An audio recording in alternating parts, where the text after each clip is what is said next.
ನಮಸ್ತೆ ಆತ್ಮೇರೆ, ನಿಮ್ಮೆಲ್ಲರ ಹಿತೈಷಿ ಆಧ್ಯಾತ್ಮಿಕ ಚಿಂತಕ, ಶಿಕ್ಷಕ, ಚಿತ್ತಚೇತನ ಸ್ನೇಹಿತರೆ, ಜೀವನ ದರ್ಶನ ಕಾರ್ಯಕ್ರಮಕ್ಕೆ ತಮ್ಮೆಲ್ಲರಿಗೂ ಪ್ರೀತಿಯ ಸ್ವಾಗತ, ಸುಸ್ವಾಗತ.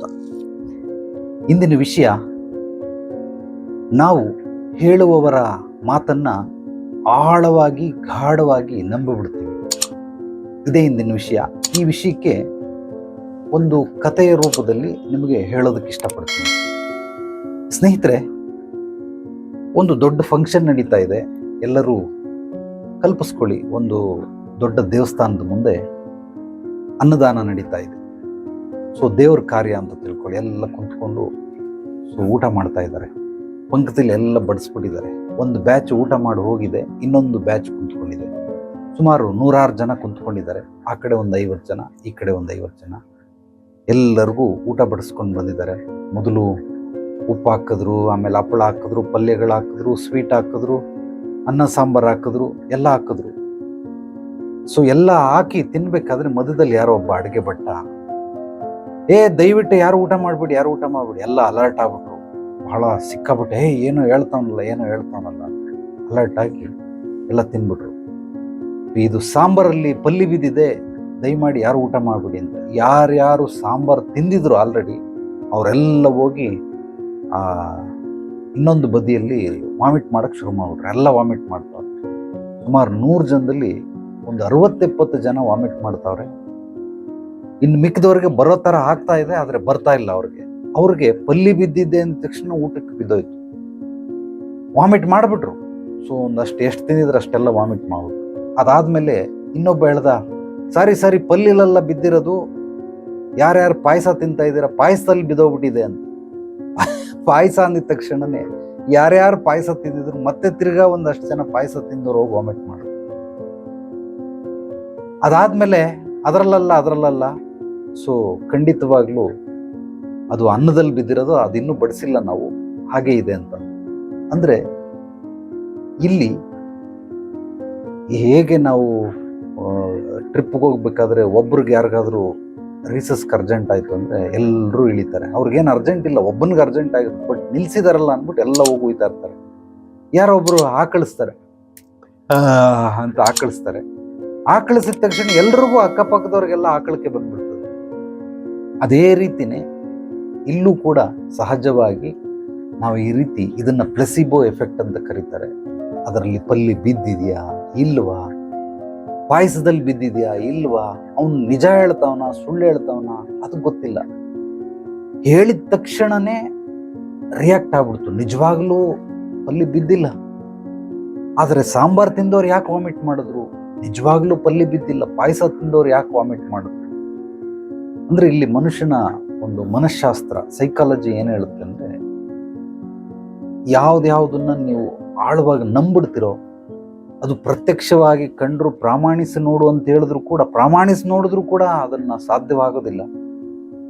ಏನು ಕೇಳ್ತಿರಲ್ಲ, ಕೇಳಿ ಅದನ್ನ ಜಾಸ್ತಿ ನಂಬೋದಕ್ಕೆ ಸ್ಟಾರ್ಟ್ ಮಾಡ್ತಾನೆ. ಯಾವುದೋ ಒಂದು ರಿಯಾಲಿಟಿ ಶೋ ನಡೀತಾ ಇದೆ. ಆ ಶೋ ಅಲ್ಲಿ ಮ್ಯಾಜಿಕ್ ಮಾಡೋನೊಬ್ಬ ಕಾಮಿಡಿಯನ್, ಕಾಮಿಡಿ ವಿತ್ ಮ್ಯಾಜಿಕ್ ಮಾಡ್ತಾನೆ. ಆತ ಮ್ಯಾಜಿಕ್ ಮಾಡ್ತಾ ಒಂದಷ್ಟು ಗ್ಲಾಸ್ಗಳನ್ನು ಇಟ್ಕೊಂಡು, ಚಿಕ್ಕದು ಗಾಜಿನ ಗ್ಲಾಸು, ಅದರಲ್ಲಿ ಒಂದು ಶರ್ಬತ್ ಇರುತ್ತೆ. ಇದು ಯಾರು ಹೇಳ್ತೀರಾ, ಏನು ಹೇಳಿ ಅಂತ ಅಲ್ಲಿರೋ ಆಡಿಯನ್ಸ್ಗೆಲ್ಲ ಕೇಳ್ತಾರೆ, ಏನಿದೆ ಇದರಲ್ಲಿ. ಅವರೆಲ್ಲ ಒಬ್ಬೊಬ್ರು ಕಲರ್ ಇರುತ್ತೆ, ಯೆಲ್ಲೋ, ರೆಡ್, ಬ್ಲೂ ಕಲರ್, ಇದೆಲ್ಲ ಜ್ಯೂಸು, ಶರ್ಬತ್ತು, ಏನೇನೋ ಹೆಸರುಗಳು ಹೇಳ್ತಾರೆ.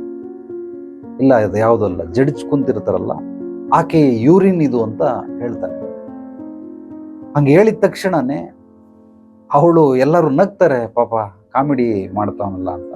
ಅದಕ್ಕೆ ಇದು ಆ ಜಡ್ಜ್ ಯೂರಿನ್ ಇದು ನೋಡಿ ಅಂತ ಕುಡಿದು ಬಿಡ್ತಾನೆ. ಕುಡ್ದಿದ ತಕ್ಷಣ ಅಂತ ವಾಮಿಟ್ ಮಾಡ್ಕೊಂಡೇ ಬಿಡ್ತಾರೆ ಎಷ್ಟೋ ಜನ. ಅವನು ಹೇಳ್ತಾ ಇರೋದು ಕಾಮಿಡಿಗೋಸ್ಕರ, ಇದು ಜಡ್ಜ್ ಹುಚ್ಚೆ ಅಂತ ಹೇಳ್ತಾವನೆ. ಆದರೆ ನಿಜವಾಗ್ಲೂ ಅದು ಹುಚ್ಚೆ ಅಲ್ಲ, ಅದೇನೋ ಜ್ಯೂಸೇ ನಿಜವಾಗ್ಲೂ. ಅದನ್ನ ಅವನು ಹೇಳ್ತಾವನೆ.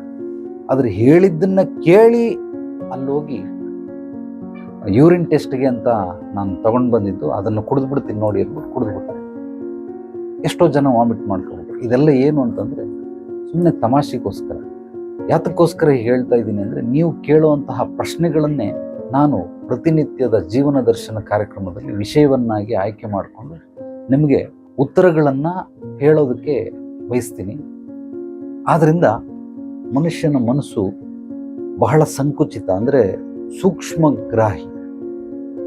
ಅದನ್ನು ಏನು ಹೇಳ್ತಾ ಇದ್ದಾರೆ, ಯಾರೇ ಏನೇ ಹೇಳಿದ್ರು ಕೂಡ ಚಾಡಿ ಮಾತುಗಳು, ಅದರಲ್ಲಿ ಸತ್ಯಾಂಶ ಇರೋದಿಲ್ಲ.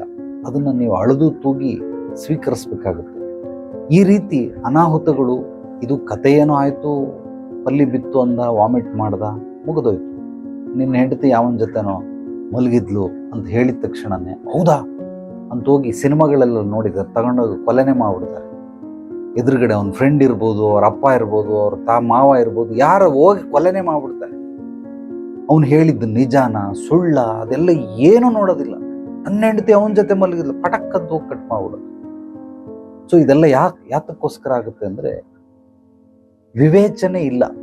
ಮನುಷ್ಯನಿಗೆ ವಿವೇಕ ಖಂಡಿತವಾಗ್ಲೂ ಇದ್ದರೆ ಅದು ಅತ್ಯದ್ಭುತವಾಗಿ ಕೆಲಸ ಮಾಡ್ತದೆ. ಸೊ ಆದ್ದರಿಂದ ಅರಿವು, ತಿಳುವಳಿಕೆ, ಎಚ್ಚರಿಕೆ, ಜಾಗೃತಿ, ಪ್ರಜ್ಞಾವಂತಿಕೆ, ವಿವೇಚನೆ, ಈ 6 ಸ್ನೇಹಿತರನ್ನ ಯಾರ್ಯಾರು ಮಡ್ಕೊಂಡಿರ್ತಾರೋ ಇವರು ಇಮ್ಮಿಡಿಯೇಟ್ ಆಗಿ ಸಡನ್ನಾಗಿ ರಿಯಾಕ್ಷನ್ ಮಾಡೋದಿಲ್ಲ. ಯೋಚನೆ ಮಾಡ್ತಾರೆ, ಆಗುತ್ತೆ, ನಿಜ ಇರಬಹುದು, ಸುಳ್ಳಿರಬಹುದು, ಯಾತಕ್ಕೋಸ್ಕರ ಹೇಳ್ತೀರಾ ಆ ರೀತಿ? ಜನರಲ್ ಆಗಿ ಸುಮ್ಮನೆ ತಮಾಷೆಗೆ ಮೇಲ್ಗಡೆ ಯಾರೋ ಒಬ್ಬ ಯುಟಿಲಿಟಿ ಬಿಲ್ಡಿಂಗ್ ಮೇಲ್ಗಡೆಯಿಂದ ನಿಂತ್ಕೊಂಡು ನೋಡ್ತಾರೆ. ನೋಡ್ತಿದ್ದ ತಕ್ಷಣನೇ ಹಿಂದ್ಗಡೆಯಿಂದ ಯಾರೋ ಬಂದ್ಬಿಟ್ಟು, ಜಗದೀಶ್ ಅವರೇ ನಿಮ್ಮ ಮಗ ಸತ್ತೋಗ್ಬಿಟ್ಟ ಅಂತ. ಅವನು ಹೇಳೋ ಫೋರ್ಸ್ ಹೆಂಗಿರುತ್ತೆ ಅಂತಂದ್ರೆ, ಜಗದೀಶ್ ಅವರೇ ನಿಮ್ಮ ಮಗ ಸತ್ತೋಗ್ಬಿಟ್ಟ. ಅವನು ಅಲ್ಲಿಂದ ಧುಮುಕ್ ಬಿಡ್ತಾನೆ. ಯುಟಿಲಿಟಿ ಬಿಲ್ಡಿಂಗ್ 24 ಫ್ಲೋರಿಂದ ಧುಮುಕ್ ಬಿಡ್ತಾನೆ. ಧುಮುಕ್ ಬಿಟ್ಟಾಗ ಅವನು 5ನೇ ಫ್ಲೋರ್ಗೆ ಬಂದಾಗ ಅನ್ಸುತ್ತೆ ನನ್ನ ಹೆಸರು ಜಗದೀಶ ಅಲ್ಲ ಅಂತ. 10ನೇ ಫ್ಲೋರ್ಗೆ ಬಂದ್ಬಿಡ್ತಾನೆ. 10ನೇ ಫ್ಲೋರ್ಗೆ ಬಂದಾಗ ಅನ್ಸುತ್ತೆ ನನಗೆ ಇನ್ನೂ ಮದುವೆನೇ ಆಗಿಲ್ಲ, ಮಗು ಎಲ್ಲಿಂದ ಬಂತು ಅಂತ. ಈಗ ತಿಳ್ಕೊಂಡು ಏನು ಪ್ರಯೋಜನ? ಆಲ್ರೆಡಿ ಮೇಲಿಂದ ಧುಮುಕ್ಬಿಟ್ಟವನೇ, ಇನ್ನು ಕೆಳಗಡೆ ಬಿದ್ದರೆ ಪುಡಿ ಆಗ್ಬಿಡ್ತಾನೆ. ಜೀವ ಪ್ರಾಣ ಪಕ್ಷಿ ಹಾರೋಗ್ಬಿಡ್ತದೆ. 5ನೇ ಫ್ಲೋರಲ್ಲೂ ಒಂದು ಜ್ಞಾನ ಬಂತು, 10ನೇ ಫ್ಲೋರಲ್ಲಿ ಒಂದು ಜ್ಞಾನ ಬಂತು, 15ನೇ ಫ್ಲೋರ್ ಅಯ್ಯೋ ನಾನು ಸತ್ತೋಗ್ಬಿಟ್ನಲ್ಲಪ್ಪ, ಇನ್ನೂ ಸತ್ತಿಲ್ಲ ಬಟ್ ಸತ್ತೋಗ್ಬಿಟ್ನಲ್ಲಪ್ಪ ಅಂತ. ಆ ರೀತಿ ಯಾರೋ ಬಂದು ನಿಮ್ಮನ್ನು ಎದುರಿಸ್ತಾರೆ, ಬೆದರಿಸ್ತಾರೆ, ರೋಷಗೊಳಿಸ್ತಾರೆ, ರೊಚ್ಚಿಗೇಳಿಸ್ತಾರೆ. ಅದನ್ನೆಲ್ಲ ನೀವು ಸೀರಿಯಸ್ ಆಗಿ ತಗೊಂಡು ಅದು ನಿಜಾನ ಸುಳ್ಳು ಅನ್ನೋದನ್ನ ಬಿಟ್ಬಿಡಿ.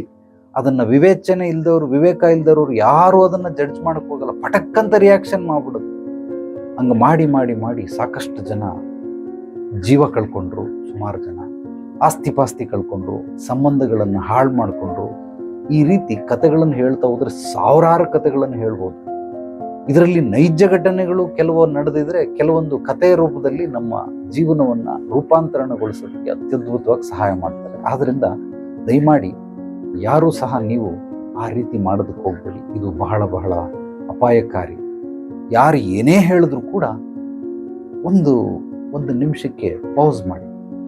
2 ನಿಮಿಷ, 3 ನಿಮಿಷ, 5 ನಿಮಿಷ, 1 ದಿನ, ಅರ್ಧ ದಿನ, 1 ದಿವಸ ತಾಳ್ಮೆಯಿಂದಿರಿ. ನೋಡಿ ಕಣ್ಣಾರೆ. ನಿಮಗೆ ಅದನ್ನ ನಂಬಿಕೆ ಬಂತು ಅಂದ್ರೆ ಕಣ್ಣಾರೆ ನೋಡಿ, ಕನ್ಫರ್ಮ್ ಮಾಡಿ, ಆಮೇಲೆ ರಿಯಾಕ್ಟ್ ಮಾಡಿ. ಯಾರೋ ಹೇಳಿದ್ದನ್ನ ರಿಯಾಕ್ಟ್ ಮಾಡಿ. ಈ ರೀತಿ ಜೀವ ಕಳ್ಕೊಳ್ಳೋದಾಗ್ಲಿ, ಆಸ್ತಿ ಪಾಸ್ತಿಗಳನ್ನು ಕಳ್ಕೊಳ್ಳೋದಾಗ್ಲಿ, ಸಂಬಂಧಗಳನ್ನು ಕಳ್ಕೊಳ್ಳೋದಾಗ್ಲಿ, ಇನ್ನೊಬ್ರಿಗೆ ಹೋಗಿ ಕೋಪದಲ್ಲಿ ಬೈದು ಬಿಡೋದಾಗ್ಲಿ, ಒಡೆದು ಬಿಡೋದಾಗ್ಲಿ, ಈ ರೀತಿ ಎಲ್ಲ ಮಾಡಬೇಡಿ.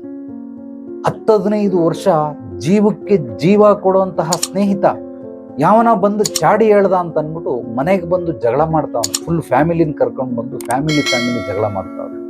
ನೀನು ಅಂಥವನು ಇಂಥವನು ಹಂಗೆ ಹಿಂಗೆ ಅಂತ. ಯಾವನ ಬೀದಿಲಿ ಹೋಗೋ ದಾಸಯ್ಯನ ಮಾತು ಕೇಳ್ಕೊಂಡು 15 ವರ್ಷದ ಸ್ನೇಹವನ್ನು ಕಳ್ಕೊಳಕ್ಕಾಗುತ್ತ? ಆದರೆ ಕಳ್ಕೊಳ್ತಾರೆ, ಸಾಕಷ್ಟು ಜನ ಕಳ್ಕೊಳ್ತಾರೆ. ರೀಸನ್ ಏನು ಅಂತಂದರೆ 15 ವರ್ಷದಲ್ಲಿ ಏನು ಒಡನಾಟ ಇದೆ, ಸಂಪರ್ಕ ಇದೆ, ಸಾನ್ನಿಧ್ಯ ಇದೆ, ಇದಕ್ಕೆ ಮಹತ್ವ ಇಲ್ಲ.